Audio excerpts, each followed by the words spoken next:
날이 많이 춥습니다. 오늘은 좀 많이 따뜻해지긴 했는데 생각했던 것보다는 좀 워밍업이 좀 늦게 시작돼가지고 아마 아침에 좀 일찍부터 준비하신 분들은 오늘 이렇게 교회 갈 수 있을까 그런 고민도 하셨을 것 같은데요. 어쨌든 참 어려운 길 컨디션과 또 아마 파킹하기도 쉽지 않으셨을 텐데 오늘 이렇게 함께 예배하시면서 주를 찾게 돼서 너무나 감사합니다. 조심히 다니시고요. 여러분 안전하게 좀 운행하시기를 바랍니다. 지난주일도 예배 후에 돌아가시는 길이 굉장히 힘들었던 것 같고 많은 분들이 굉장히 오래 걸렸다고 이렇게 말씀하셨는데 사고를 당했다는 소식은 듣지 못해서 너무 감사하고 혹시라도 사고를 당했음에도 불구하고 얘기를 혹시 안 하신 분들이 계시면 얘기해 주십시오. 예, 여러분 주 안에서 안전하게 지내는 한 겨울 되었으면 좋겠습니다. 성탄절을 저희가 맞이하면서 12월 한 달 동안 과연 예수님께서 무엇 때문에 이 세상에 오셨는가라는 주제를 가지고 저희들이 지금 말씀을 나누고 있는데 오늘은 특별히 이 한 구절을 통해서 예수님께서 분명하게 하신 말씀이죠. 우리 주님께서 오신 것은 섬김을 받으려 함이 아니라 도리어 섬기려 하고 자기 목숨을 많은 사람의 대속물로 주려 함이니라 라고 하는 이 말씀 바로 이 말씀을 좀 생각해 보려고 합니다. 예수님은 섬김을 받으려 하심이 아니라 섬기려 오셨다라고 하는 말씀입니다. 복음이라는 말을 우리가 많이 쓰죠. 실제로 우리가 좀 전에 읽은 이 구절도 마태복음이라고 하는 복음서 안에 나타나는 그러한 구절입니다. 마태복음, 마가복음, 누가복음, 요한복음, 책의 이름으로서의 복음뿐만 아니라 바울의 서신에도 이 복음이라는 말이 많이 나옵니다. 유앙겔리온이라는 단어가 많이 등장하는데 우리가 이 복음은 예수께서 오셨다라고 하는 메시지라고 이미 말씀을 나눴는데요. 복음을 받은 사람의 결과가 뭐냐라고 질문을 한다면 복음을 받는 것에 대한 감사와 감격이다라고 한마디로 말할 수 있을 것입니다. 여러분 예수 그리스도를 믿는다라고 했을 때 이것이 우리 속에 있는 어떤 그 종교심을 자극해서 어떻게 하면 우리가 더 열심히 인생을 좀 진지하게 살아갈 수 있을까라든지 좀 윤리적으로 도덕적으로 좀 그래도 좀 생각 있고 바른 사람이 되겠다라는 그러한 말이라든지 뭐 이런 것들로 국한돼 있다면 복음의 참된 의미를 우리가 놓치는 거라고 말할 수밖에 없어요. 복음의 참된 의미를 놓치면 일반적으로 우리는 윤리적인 그리스도인이 됩니다. 근데 윤리적인 크리스찬이 된다는 말은 뭐냐면 역시 좀 안타깝지만 우리가 일반적으로 이야기하는 율법주의에 여전히 매여 있게 되고 우리가 진정 그리스도 안에서 해방되었다, 자유함을 누렸다라고 하는 말에 가장 본질적인 그 인격적인 부분을 우리가 놓치고 있다는 것입니다. 윤리적인 그리스도인들은 만족이 없어요. 마음에 항상 그 불만스럽고 남들이 원망스럽고 그리고 회개가 되는 것 같지만 사실은 진심으로 되지 않고 뭔지 몰라도 공허함 속에 상당히 좀 좌절감을 느끼고 살아가는 것이 율법적인 신앙인들의 모습이에요. 아예 그거라도 없으면 세상이라도 좀 마음껏 즐기든지 그것도 안 되죠. 그런데 복음이라는 것을 우리가 붙들었을 때 복음이 가져다 주는 것은 기쁨입니다. 기쁨은 감사로부터 우러나오는 기쁨입니다.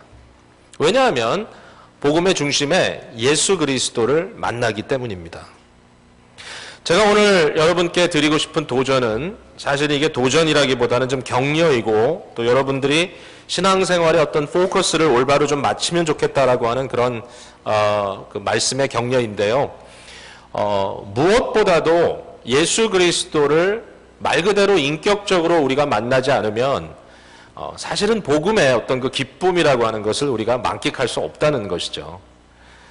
우리는 인격적으로 만들어진 자들이고 하나님이 우리를 그의 형상대로 지었고 결국은 인격자이시되 최고의 온전한 퍼펙트한 영원한 인격자이신 하나님이 우리의 인격과 맞담으로써 느끼는 그 만족감, 포만감, 거기서 오는 채워짐이 없이는 인간은 공허한 존재일 수밖에 없는 거죠. 복음이 왜 이렇게 좋은 건가 하면 복음은 정말 예수 그리스도를, 하나님이신 그리스도를 우리가 만나기 때문입니다. 그가 오신 것입니다. 성탄절에서 예수님 빼버리면 사실은 인간적인, 인위적인 기쁨 아무리 만들어봐도 공허합니다. 성탄절 지나고 나면 굉장히 지치고 힘들죠. 돈만 많이 썼네, 에이고. 선물은 사야 되겠고 하는 것은 또 해야 되겠고. 근데 그 가운데 우리가 엄청나게 그냥 지쳐버리는 것을 볼 수 있습니다. 여러분, 신앙생활을 하고 교회 생활을 하는 것도요, 사실은 예수님을 만나지 않으면 교회 생활이 별 재미가 없습니다. 사람 만나는 재미도 하루 이틀이죠. 뭐 그게 몇 년은 갈지 모르겠어요. 그러나 사실은 사람 속에서도 예수 그리스도의 생명의 역사를 통하여 우리의 가장 깊은 곳을 타치하는 일이 벌어지지 않으면, 즉 다시 말해서 말씀 속에 주님을 발견하지 않으면 사실은 공허합니다. 참 재밌어요. 우리가 인간으로서 우리의 존재의 모습을 너무 잘 알잖아요. 항상 우리의 마음이 부드럽고, 항상 우리의 마음이 열려있고, 항상 우리의 마음이 레디되어 있어서 말씀을 읽든지 말씀을 듣든지 아니면 예배 중에, 찬양 속에, 기도 중에 주님을 만날 때마다 주님을 정말 깊이 체험할 수 있다면 얼마나 좋겠어요. 그런데 이상합니다. 신앙생활을 오래 하신 분들, 교회 생활을 오래 하신 분들 대부분 다 동의하는 부분이 뭐냐면은 권태기가 있다는 것입니다. 교회 생활도 좀 얼마 지나다 보면 좀 별 재미가 없는 것 같고, 신앙생활도 처음에 느꼈던 그런 짜릿함 같은 것을 우리가 맛보는 것이 쉽지 않다라고 하는 것이죠. 나에게 어떤 분들은 그러한 권태감과 싸우는 것이 신앙의 본질이라고 이야기하시는 분도 계시더라고요. 뭐 좋은 인사이트입니다. 자, 그런데 중요한 것은 하나님께서 우리를 여전히 사랑하시고 우리를 너무나 만나시기를 원하신다는 거예요. 왜 하나님께서 우리에게 어려운 순간들을 조성하실까요? 하나님이 우리를 사랑하신다면 왜 우리에게 힘든 시험을 주시고, 하나님께서 정말 우리를 위하신다면 왜 우리의 인생의 인간관계 속에서도 자꾸 삐걱거리는 소리가 나고, 뭔가 마음속에 허전함과 공허함과 무의미함과 외로움과 이런 뭔가 좀 제대로 맞아 들어가지 않는 것 같은 그러한 힘든 그런 느낌, 고통이라고 할 수 있는 이런 페인을 우리에게 주시는 것일까라고 생각해 보면 그 이유는 바로 여기에 있다는 생각이 들어요. 결국 우리가 아예 마음이 부드럽고 항상 마음이 열려 있어서 하나님의 임재를, 그리스도의 오심을 쉽게 받아들일 수 있으면 좋은데, 교회 생활을 하고 신앙생활을 한다고 하면서도 너무 마음이 둔탁하고 주님을 만나는 일에 소홀하기 때문에 어떨 때는 고통 가운데, 아마 대부분 그럴 것 같습니다. 우리가 정말 힘들고 곤고한 문제를 당면했을 때 우리는 예수님을 다시 만납니다. 그 예수님은 어떤 예수님인가 하면은, 그 예수님은 절대적인 사랑의 소유자이시고, 그 예수님은 그의 우리를 향하신 사랑의 기운이 메마르지 않으시는 진정하신 구세주가 되셔서 우리에게 오십니다. 여러분, 그런 경험들이 있으시죠? 저도 힘들고 어려운 순간들을 종종 맞이합니다. 사실은 뭐 우리가 우리 자신의 어떤 자아의 본질적인 문제를 철학적으로 고민을 했다면 인생 자체가 괴로운 거라고 생각하고 살지도 몰라요. 그러나 그냥 뭣도 모르고 살다가 이런저런 순간에 어떤 제 자신의 한계를 크게 부딪힐 때가 있습니다. 아, 이게 나의 한계구나. 내가 이 상황을 더 이상 컨트롤할 수도 없고, 이 안에서 내 자신의 어떤 모습이 좀 뭔가 부족해 보이고, 좀 비참해 보이고, 좀 부끄러워 보이는 그러한 경우들이 있어요. 남들은 모를지 몰라도 적어도 제 속에 느끼는 그런 느낌들이 많거든요. 그런데 그럴 때마다 변함없이 만나는 현실이 있어요. 하나님 앞에 엎드려 부르짖을 때 사람에게 가서는 답을 찾을 수 없으니까요. 하나님께 매어 달리고 주님을 갈망할 때 꼭 예수님께서 만나주세요. 여러분, 이거 믿어집니까? 예수님께서 만나주시는데 그 예수님을 만나면 거기에 세상이 줄 수 없는 기쁨이 있어요. 이걸 어떻게 다른 말로 설명할 수가 없어요. 그 예수님을 만나요. 어떨 때는 말씀을 통해 만나요. 아마 대부분 그런 것 같아요. 저의 삶 속에는. 그냥 그날 뭐 큐티라는 타이틀을 붙이지 않아도 저는 말씀을 그냥 읽어요. 그리고 말씀을 읽으면서 제 마음속에 붙들림 당하는 부분에 대해서 마음껏 주님 앞에 내어놓고 주님 오늘 저에게 무엇을 말씀하십니까? 내가 오늘 주님의 역사를 어떻게 발견할까요? 그 가운데 어떨 때는 뭐 그 정도로 생각하기도 전에 그 정도의 어떤 사고의 어떤 머리 질서정연함이 있어가지고 뭐 파악하고 공부하고 연구하기 이전에 정말 어떨 때는 우리의 지성이나 이성이라고 말할 수 없는 뭐 이걸 또 한마디로 감정이라고 하고 싶지도 않은데 주님의 존재가 삶 속에 찾아와서 저를 만나주시는 경우들이 종종 있어요. 아플 때 힘들 때 더군다나 그래요. 다시 돌아갑니다. 여러분, 복음은 우리에게 감사하는 마음을 줍니다.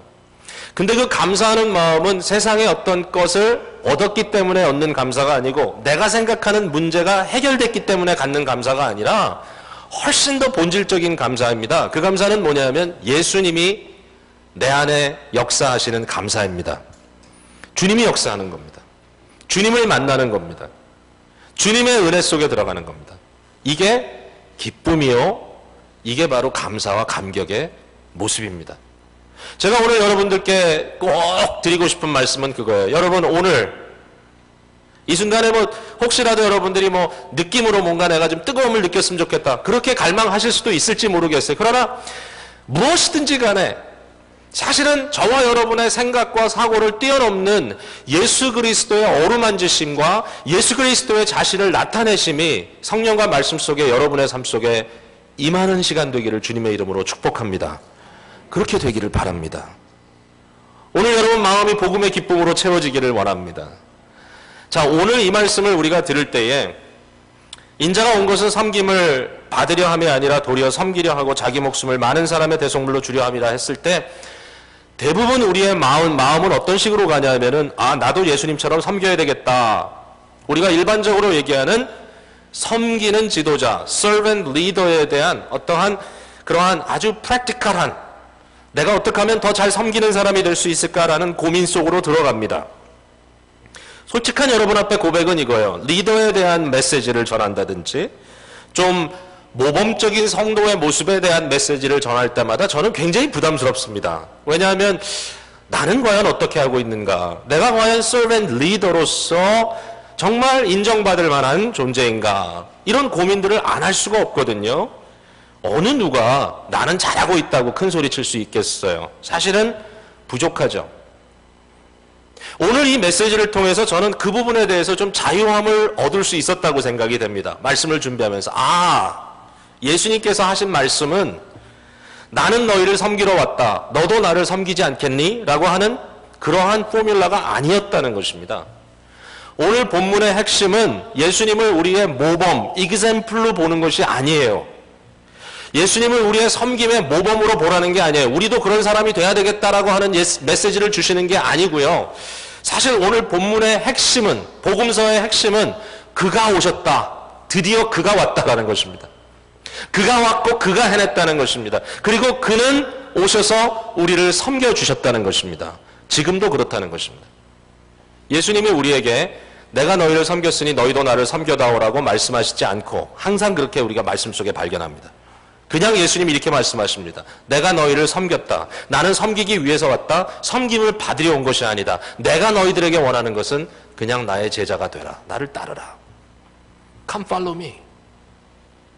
그 주님을 따를 때 우리가 받는 것은 뭐냐면 우리도 예수님처럼 슈퍼맨이 돼가는 것이 아니라 더욱더 주님을 더 니드하는 거예요. 더 필요로 하는 거예요. 주님의 섬김이 더 요청되는 거예요. 주님의 함께하심이 더 갈망되는 거예요. 예수님 더 만나고 싶은 거예요. 제자의 넘버 1 퀄리피케이션은 똑똑한 학생이 되는 게 아닙니다. 선생님 꼭 붙잡는 겁니다. 예수님이 우리에게 요청하시는 것은 그런 것 같아요. 오늘 이 말씀을 통해서 우리가 서로 비교한다든지 서로를 정죄하는 자리로 가지 않았으면 좋겠습니다. 오늘 여러분들이 함께 모여서 말씀을 나누는 시간에도 우리 중에 누가 더 주님을 열심히 섬기는가? 아, 그래도 사랑방 섬김이가 아닐까? 도우미가 아닐까? 뭐 이런 식의 적용이나 질문 속으로 들어가지 마시기를 바랍니다. 누가 더 섬김을 잘하느냐? 누가 우리 가운데 더 섬김의 마음이 있느냐? 그것도 좋은 얘기긴 하지만 오늘 제가 여러분들께 권고하고 싶은 것은 뭐냐면 이 말씀 속에서 예수님을 만나고 예수님의 섬김의 의미를 좀 깊이 생각해 보시기 바랍니다. 누구를 위해서? 여러분을 위해서, 자신을 위해서. 주님이 나를 섬겨주셨습니다. 주님이 나를 만나주셨습니다. 그 예수님은 섬김을 받으려 오시지 않고 섬기러 오셨습니다. 그 주님을 좀 만나고 그 주님께 대한 감사함으로 채워졌으면 좋겠어요. 오늘 그 복음이 여러분 속에 역사하게 되기를 간절히 바랍니다. 섬긴다라는 말은요, 예수님께서 섬기려 왔다. 이 섬긴다라고 하는 말은 디아코네오라고 하는 헬라어로 되어 있는데요.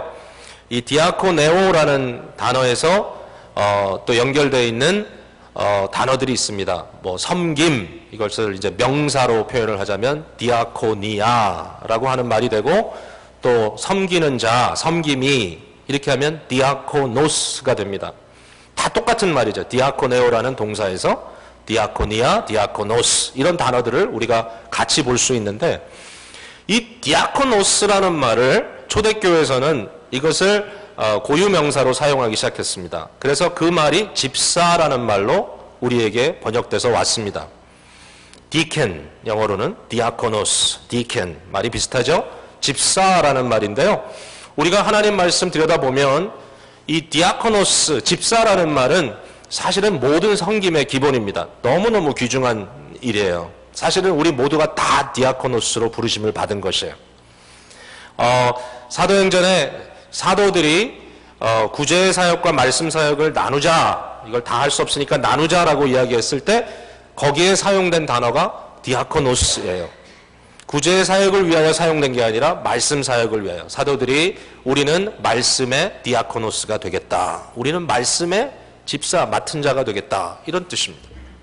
결국은 모든 사역하는 자가 디아코노스입니다. 물론 디아코노스를 하는 사람들이 종일 수도 있습니다. 둘로스라고 하는 단어처럼. 그래서 주인 옆에 서가지고 식단에서 테이블에서 섬기는 자가 디아코노스라는 말을 우리가 자주 합니다. 종의 역할이 디아코노스일 수 있습니다. 그러나 여기 중요한 의미를 우리가 발견해야 됩니다.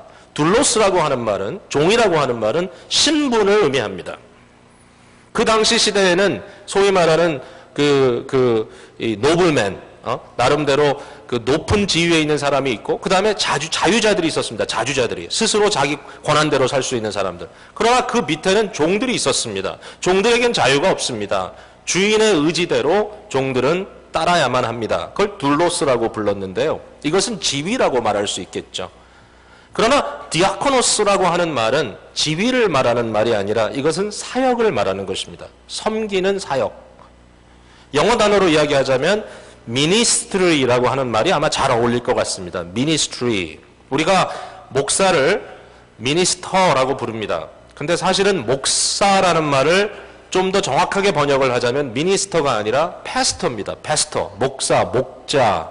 pastor라고 하는 말이 좀 더 올바른 번역입니다. minister라는 말은 사실은 일반적인 말입니다.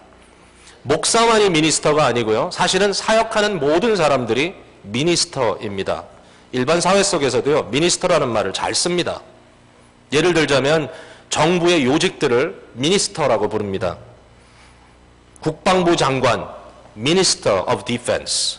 재무부 장관, Minister of Finance. 여기서 말하고 있는 이 미니스터라는 말이 디아코노스라고 하는 단어하고 잘 어울리는 단어인 것 같습니다.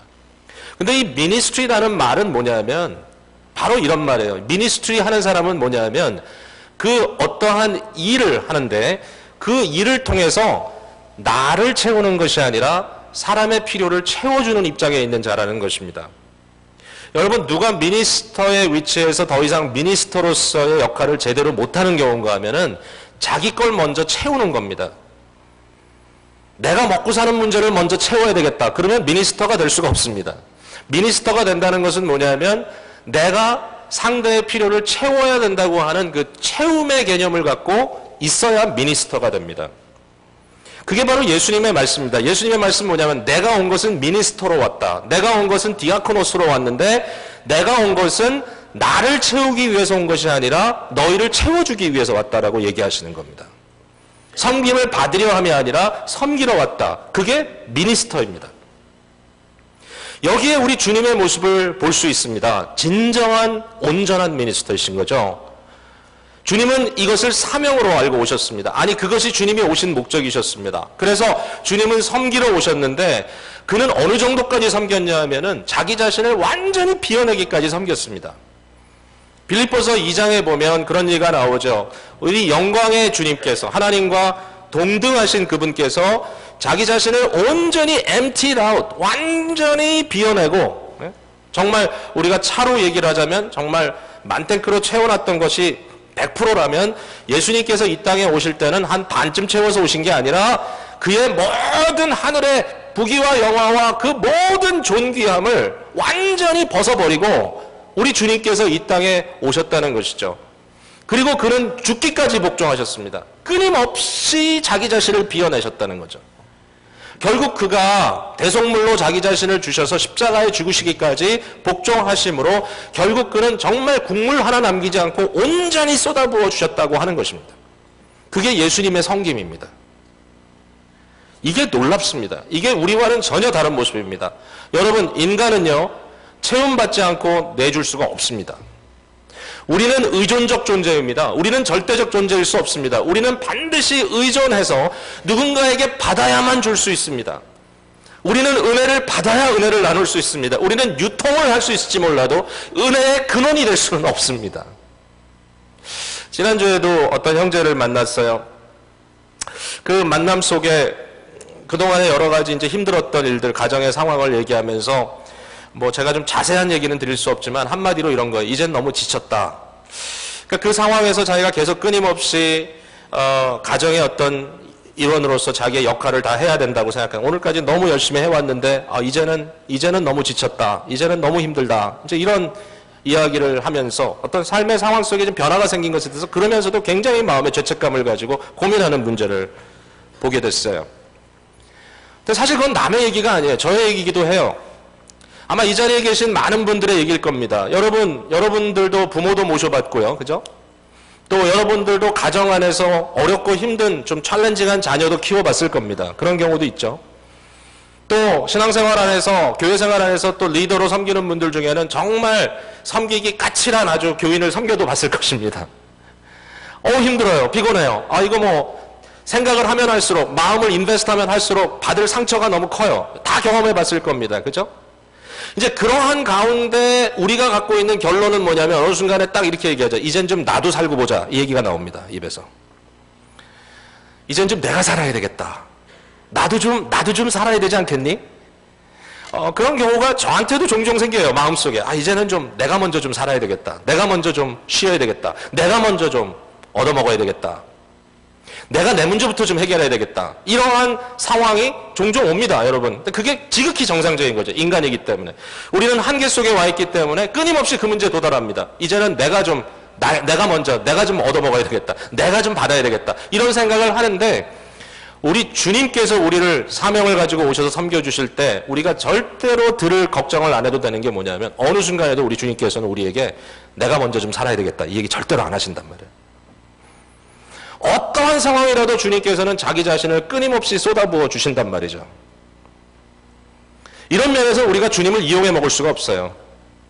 어느 누구도 주님을 완전히 소화시킬 수가 없습니다. Nobody can exhaust Jesus. 아무리 교만하고 아무리 못돼 먹은 인간이라도 아무리 하나님의 은혜를 정말 깔고 뭉개는 듯한 인간이라도 정말 그 사람이라 할지라도 그리스도의 은혜와 사랑을 완전히 다 말아먹을 수는 없어요. 예수님 지지 않아요. 예수님의 은혜는 절대로 모자르지 않아요. 사도 바울이 얘기했어요. 죄가 관영한 곳에 은혜가 더하도다. 우리는 안 돼. 우리는 도저히 안 돼. 우리는 결국 한계에 부딪혀요. 우리는 그 순간이 와요. 그러나 그 순간에 우리 주님은 그렇지 않아요. 여러분 삶에 어렵고 힘든 일이 생기고요. 여러분 마음속에 공허함과 외로움과 일종의 공포감과 삶에 대한 어떤 회의 같은 것이 느껴지는 순간에 여러분 사람 바라보지 마세요. 어느 누구로 할지라도 그 사람이 당신을 구원해 줄 수 없습니다. 진리입니다. 물론 어느 정도 도와줄 수는 있어요. 어느 정도 옆에 서줄 수는 있을지 몰라요. 그러나 그것을 해결할 수는 없어요. 그렇기 때문에 성숙한 그리스도인들은 삶에 힘들고 공고한 순간이 닥칠 때 당연히 닥칩니다. 어쩔 수 없습니다. 그럴 때마다 하는 것이 뭐냐면 주님 앞에 엎드리는 겁니다. 거기밖에는 은혜가 없으니까. 넘치는 은혜가. 사랑하는 성도 여러분, 복음의 놀라운 은혜의 시즌이 저와 여러분의 삶 속에 닥치게 되기를 주님의 이름으로 축복합니다. 이번 성탄절을 맞이하면서 한 가지 우리가 주님 앞에 더 해야 할 것은 주님께 더 엎드리는 것이라고 생각합니다. 주님을 더 만나는 것입니다. 주님을 더 갈망하는 것입니다. 주님을 더 찾는 것입니다. 여러분, 그 방법밖에는 없다라고 생각이 됩니다. 또 한 가지, 예수님께서 사명을 갖고 이 땅에 오셨고 그는 섬겨주셨는데 그의 섬김의 궁극적인 모습은 자기 목숨을 내어주시는 일이었습니다. 목숨을 내어준다는 것을 저는 두 가지 측면에서 볼 수 있다고 봐요. 우리가 너무 죽음에 포커스하기 때문에 사실은 예수님의 삶 자체가 목숨을 내어주는 일이었다고 생각이 돼요. 목숨을 준다는 것은 목숨을 우리를 위해서 스펜딩, 써주신다는 말과 또 giving up, 내어준다는 두 가지 의미가 있다고 생각합니다. 복음서가 증거하는 내용은 예수님의 삶이 우리를 위하여 스펜딩 해주신 삶이고 또 예수님의 죽음이 우리를 위하여 그의 목숨을 기밥해 주신 것이라고 말할 수 있습니다. 결국은 이 모든 것이 예수님의 도우심입니다. 예수님의 섬겨주심입니다. 예수님은 우리를 위하여 살아주셨고 그 살아주심 속에 목숨의 영역이라고 말할 수 있는 그의 시간과 그의 에너지와 그의 간절하게 자원하는 마음과 그의 모든 의지, 이런 것들을 다 쏟아부어 주셨습니다. 복음적 사랑입니다. 복음적 사랑, unconditional love. 예수님께서 우리에게 그런 사랑을 지금도 성령 안에서, 말씀 안에서 주고자 하십니다. 그게 주님의 역사입니다. 오늘도 여러분께 질문하고 싶은 것 중에 하나는 바로 그것입니다. 여러분, 무조건적인 사랑을 경험해 보셨나요? 복음적 사랑이라고 부를 수 있는 절대적 사랑. 누군가 여러분을 그렇게 사랑한다는 것을 여러분 혹시라도 경험해 보셨나요? 아니, 알고 계시나요? 이전에 이런 질문을 했다고 이렇게 말씀드렸죠. 어떤 분에게. 혹시 누군가 당신을 절대적으로, 조건 없이, 무조건적으로, 아주 일방적으로 사랑한다는 그런 사람을 알고 계십니까? 그런 사람이 한 사람이라도 당신의 인생에 있습니까? 라는 질문을 던졌을 때 그 질문에 대해서 생각해 보니까 어렵지 않게 네, 그런 사람이 있습니다 라고 답을 할 수 있다면 행복한 사람입니다. 사실은 아주 인간관계에서 상당히 마음속에 어떤 여유를 지닐 수 있는 그런 포만감을 가질 수 있는 조건을 갖추신 분이십니다. 아마 대부분의 사람들은 부모를 통하여 그런 사랑을 어느 정도 경험해 봤을 것 같고요. 지난주에 사랑방 성기미 시간에 이 질문을 던졌더니 한 젊은 형제분이 아직은 신혼이라서 그런지 아내로부터 이런 사랑을 받습니다. 이렇게 얘기를 해가지고 다들 웃었습니다.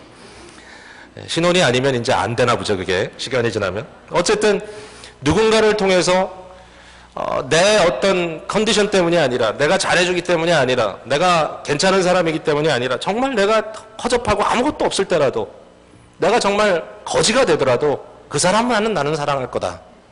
그 사람만은 나를 사랑해 줄 거다. 이러한 어떤 확신이 마음속에 있다면 여러분 상당히 행복한 사람이라고 생각합니다.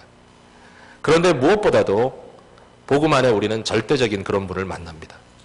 사실 먼저 얘기한 대로 이야기하자면 아내든 부모든 한계가 있다는 거죠. 어느 때는 그들도 내가 좀 살아야 되겠다, 이런 이야기 할 수 있지만 우리 예수님은 unconditionally, 영원토록 절대적인 복음적 사랑을 가지고 우리에게 와 계신다고 하는 사실입니다.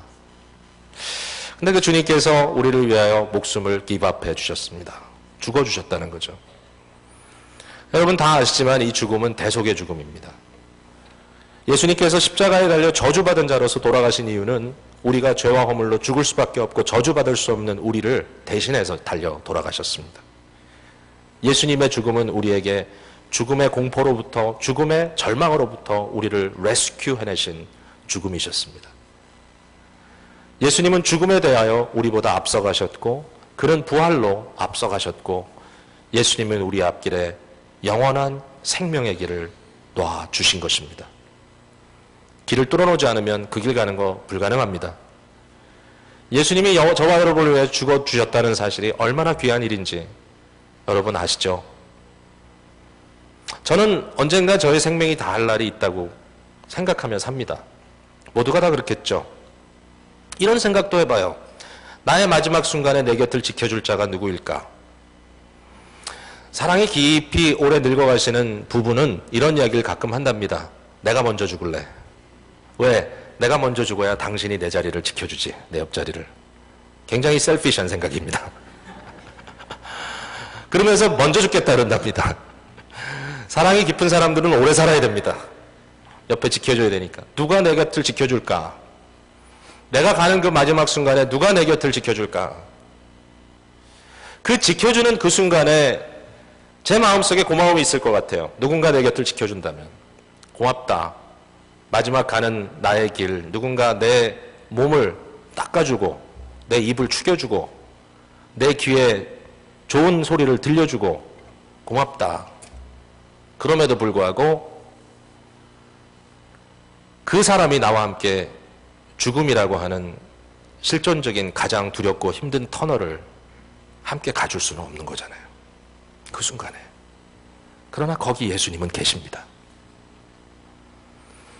우리를 절망의 죽음으로 끌고 가는 것이 아니라 바로 이 세상을 떠나는 그 순간에 영광의 나라로 우리를 이끌어 주시는 주님이 계신다는 거예요. 날 대신해서 돌아가 주신 주님. 놀라운 영광의 길을 우리 앞에 예비해 놓으셨다는 것입니다. 제가 지금도 잊을 수 없는 것은 저의 평생의 멘토라고 생각하는 우리 하비 컨 교수님 돌아가셨던 그 순간을 잊을 수가 없습니다. 간하베 선교사님이라고 한국에서도 오래 선교 생활을 하시고 제가 생각할 때는 가장 융합적으로 아주 훌륭한 학자였던 분이라고 생각이 되는데 돌아가실 때는 암이 온몸에 퍼져서 결국 이제 하스피스에서 몇 달 동안 더 이상 음식도 섭취하지 않으시고 아주 빼짝 말라서 이렇게 돌아가셨어요. 근데 이미 그 순간에 우리 교수님의 아내는 치매로 말미암아서 누군가의 돌봄을 받지 않으면 안 되는 상황에 있어서 이미 너싱홈에 들어가 계셨습니다. 제가 마지막 가시는 그 교수님의 옆에 가서 어떨 때는 조용히 주무시는 것 같이 계시는데 옆에서 이렇게 있으면 눈을 뜨셔서 얘기를 하십니다. 돌아가시기 불과 며칠 전이었던 것 같습니다. 한마디로 이 얘기부터 하시더라고요. 내가 떠나는 것은 괜찮은데 홀로 두고 갈 아내가 너무 걱정스럽다. 그러면서 안타까워하셨던 것이 기억이 나고요. 그 다음에 눈을 뜰 때마다 이런 얘기를 하셨어요. 눈을 뜰 때마다 내가 아직 여기 있구나. 이 고통의 자리에. 그러면서 그분은 계속해서 뭐라고 얘기했냐면 하나님의 영광의 자리로 가고 싶다고. 처음 암을 발견하고 수술하시기 전에 그분이 저희 집에 오셔가지고 식사를 같이 하고 나서 이런 얘기를 하셨습니다. 목사님 힘드시죠? 빨리 건강해지세요. 그랬더니 그분이 하는 말이 이제 내 상태를 보니 하루하루 천국이 더 가까워집니다. 왜냐하면 주님이 거기 계시기 때문입니다. 사랑하는 성도 여러분, 예수 그리스도의 삶과 그의 죽으심, 그의 섬겨주심은 끝이 없습니다. 언엔딩. 그 주님 오늘 만나면 여러분 영원토록 함께 하십니다. 그 주님을 여러분들이 꼭 만나시기를 바라고요. 오늘도 그 사랑 앞에 여러분들이 설득되어서 주님 믿습니다. 고백하며 오직 은혜로다. 은혜밖에 없습니다. 이렇게 고백하며 승리하시는 우리 귀한 성도님들 다 되시기를 주님의 이름으로 축복합니다. 아멘. 우리 같이